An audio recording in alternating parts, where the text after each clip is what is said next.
Wow.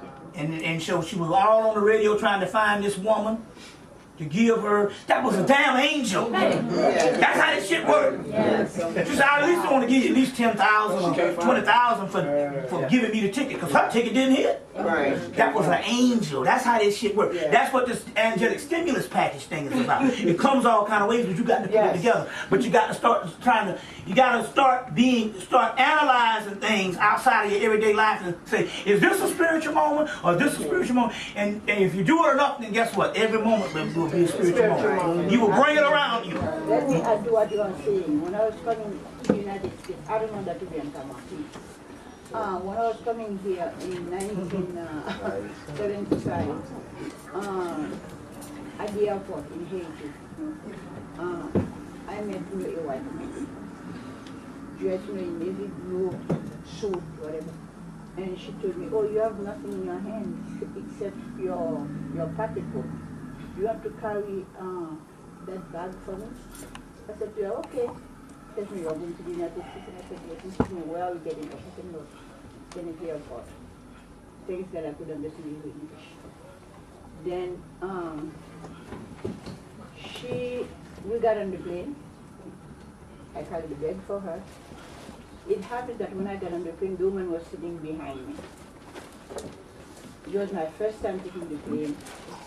So there was a lot of turbulence. Every time she would be moving my chair, whenever, though she knew I didn't know why she was moving my chair sometimes, put my chair straight. Anyway, when we get to the airport, she said to me, where is your passport? And I said to her, why? She said to me, how to see your passport? Is it, how long am I going to stay here? I said, my visa almost expired. She said to me, give me your passport. I'll take care of it. I said, but what do you need? She said to me, don't worry about it. Then she started to speak French. Then she said to me, give me the passport. She gave it to me. He said, no. I added some extension in your visa. She did. She did. So when I came, when my sister was looking for me at the airport and my aunt, so I introduced them to the woman. And they said to my sister, she's very nice, she carried my bag for me. So I took her passport and I took her over at the airport so you can take her home. So I was here, so my sister never asked the woman for a phone number and we never hear from her again. So everybody in my family had a green card. Every time that I tried to get my green card, nothing happened.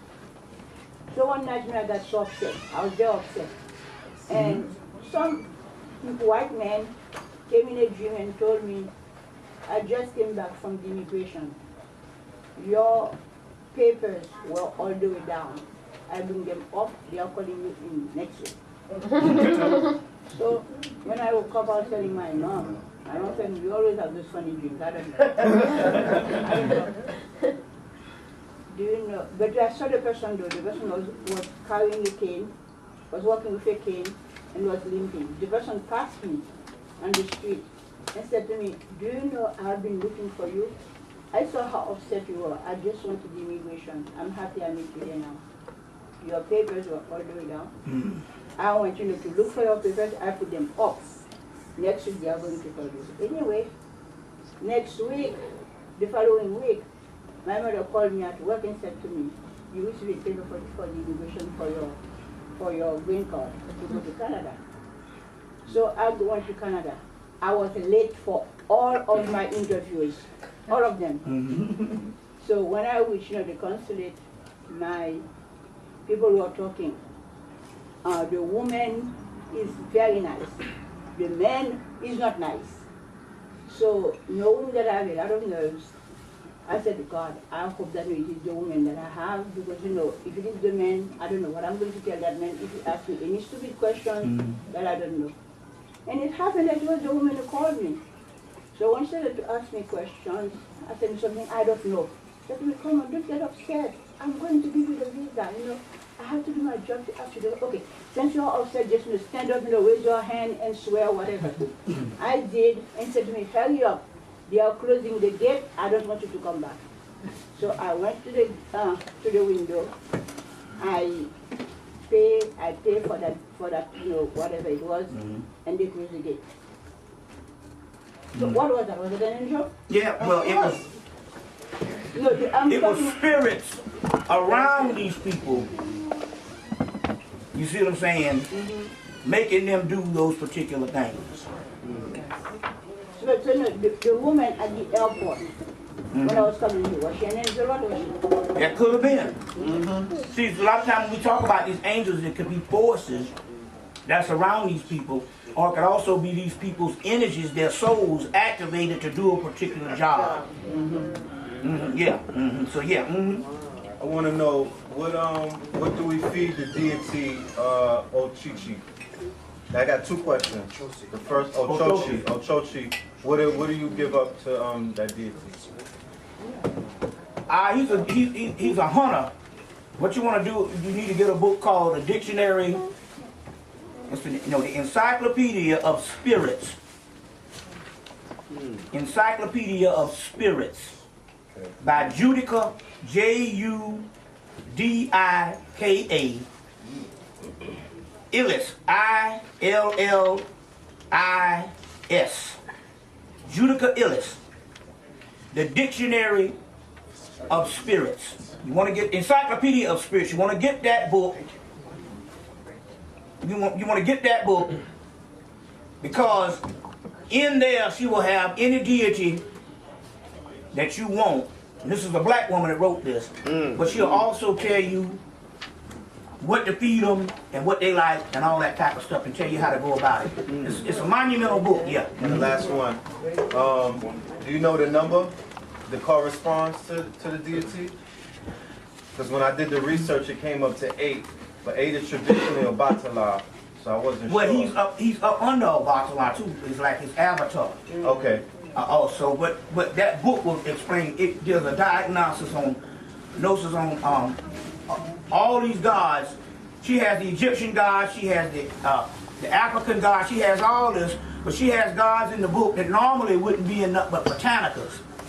So, and the Europeans in the metaphysical thing, they won't talk about these particular deities. So she took every deity that you know of from every form of Candomblé, Apollo, all that, and she put it in that book. So that's the book you need, the dictionary, the Encyclopedia of Spirits by Judika Illis. It is a monumental work, about 600 pages. I just wanted to mention, I don't know if you're aware that the last Million Man March in Washington, just at the end of it, the closing, Mr. Farrakhan had suggested to the crowd and people in attendance to join some organization. Scientology. I don't know if anybody has said it. Scientology. Yeah, he said, I recommend to, He did worse than that. He told them in August. He told them in August. He said, if you don't go and get audited is what they do to go and get in this the organization. You go get audited. He said, if you don't go get audited, the entire Nation of Islam, we love you, and we've had fun with you, but bye. You got to go. Whoa. And the entire Nation of Islam they have was so long, and they have now been audited by Scientology. Ooh. Oh, that's crazy. You see by Scientology. So no, that's the real deal. You can go right on Scientology and Farrakhan or Scientology and Nation of Islam and hear the speech. What is it all about? What is it all about? What they do is they give you, it's almost like a semi what you call it, hypnotism. Where they go in and it's supposed to be helping you, and there's so many kind of words, it does help a lot of people. Because you guys realize now, L. Ron Hubbard came out of Crawley's in them group. And they was dealing with the whole Egyptian thing and all. So, but what it does, but believe me, I don't think that white people got our interest in mind. But what you do is you go in and they start bringing up stuff from childhood, but they got to know your entire family and your background, and they start bringing this stuff up in the supposedly clearing of what they, and it's supposed to be one of those types of things. But my thing here is okay,